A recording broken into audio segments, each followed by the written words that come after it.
अस्सलामुअलैकुम वरहमतुल्लाहि वबरकातुहू। इंसान में बेशुमार बुरी आदत पाई जाती हैं।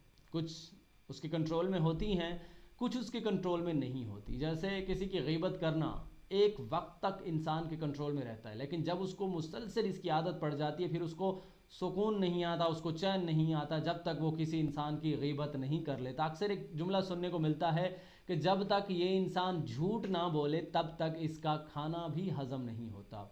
ये तमाम बातें कम इल्मी पर मुनहसर तो हो सकती हैं, हकीकत से इनका कोई ताल्लुक़ नहीं है। अगर आप चाहते हैं कि आप में मौजूद बुरी आदत ख़त्म हो जाएं तो आपको एक वजीफ़ा बताने लगा हूँ, इस वजीफ़े को कीजिएगा इंशाअल्लाह अज़्ज़ा वजल। अगर आपकी बुरी आदत हैं तो वो भी दूर हो जाएंगी, या जिस दूसरे इंसान के लिए आप ये वजीफ़ा करेंगे उसकी आदत भी दूर हो जाएंगी। वजीफ़ा है जनाब, अव्वल व आखिर 11 मरतबा नबी अकरम सल्लल्लाहु अलैहि वसल्लम की ज़ात बाबरक़ात पर दुरूद व सलाम, और उसके बाद सिर्फ़ 43 डेज़ यानी कि 43 दिन आपने 93 दफ़ा यानी कि 93 दफ़ा अल हमीदो का विर्द करना है तन्हाई में बैठकर। एक वक्त मुकर्रर कर लें, उस वक़्त आप रोज़ाना 43 दिन इस वजीफ़े को करें इंशाअल्लाह अज़्ज़ा वजल। अल्लाह पाक ने अगर चाहा तो आपको फ़ायदा होगा। आपकी वो बुरी खसलत जिसके लिए आप ये वजीफ़ा कर रहे होंगे हमेशा हमेशा के लिए ख़त्म हो जाएगी।